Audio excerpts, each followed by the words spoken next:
রংপুরের পায়রাবন্দের নিভৃত গ্রাম, এই ঘরেই জন্মেছিলেন এক প্রতিবাদী নারী, যিনি শত বছর আগেই ভেঙে দিয়েছিলেন সমাজের সব শিকল। তিনি বেগম রোকেয়া, বাঙালি মুসলিম নারী জাগরণের অগ্রদূত, যার আদর্শ এখনো পথ দেখায় নারী শিক্ষার্থী, উদ্যোক্তা, গবেষকদের। পুরুষতান্ত্রিক সমাজে মেয়ে হিসেবে বেড়ে ওঠার পথে পদে পদে বাধার মুখে পড়েন রোকেয়া। ১৯০৫ সাল, যখন রক্ষণশীল সমাজে নারী অনেকটা গৃহবন্দী, তখন বেগম রোকেয়া লিখলেন সুলতানার স্বপ্ন, যেখানে নেতৃত্ব দেয় নারী, এগিয়ে যায় বিজ্ঞানে, ফলে বদলে যায় সমাজ।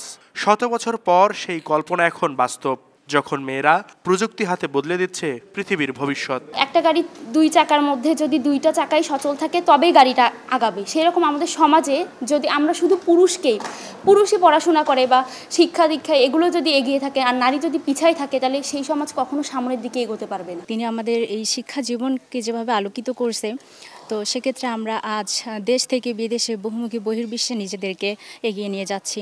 বাঙালি নারী সাহিত্যিক হিসেবেই বেশি পরিচিতি লাভ করেন বেগম রোকেয়া। তার লেখা গ্রন্থ পদ্মরাগ, অবরোধবাসিনী, মতিচুর নারী সমাজকে তাদের অধিকার সম্পর্কে সচেতন করে তোলে। বইয়ের পাতা ছাড়িয়ে সেসব ভাবনা বদলে দিচ্ছে বাংলার নারীদের চিন্তা চেতনা। 1880 সালে যার জন্ম, তিনি যে শিক্ষাকে নিয়ে গেছেন কোন পর্যায়ে, সেটা আমরা হয়তো তখন উপলব্ধি করতে পারিনি। আজ যখন আমরা তার সম্পর্কে পড়ি, তার সম্পর্কে জানি, তখন আসলে অনেকটাই উপলব্ধি করতে পারি। রংপুরের বেগম রোকেয়া বিশ্ববিদ্যালয় তার স্বপ্নের বাস্তব প্রতিমা। যে নারী একসময় বই হাতে মেয়েদের ভবিষ্যৎ বদলাতে চেয়েছিলেন, আজ তার নামে প্রতিষ্ঠিত এই বিশ্ববিদ্যালয় প্রতিদিন লিখছে নারী সম্ভাবনার নতুন নতুন গল্প। আগের যুগে অন্দরমহল থেকে যদি আলো ছড়িয়ে দিতে পারে চতুর্দিকে, তাহলে আমাদের বাচ্চা কোনো পারবে না। আমরা এই আশা নিয়েই বাচ্চাদেরকে পড়ালেখা করাই।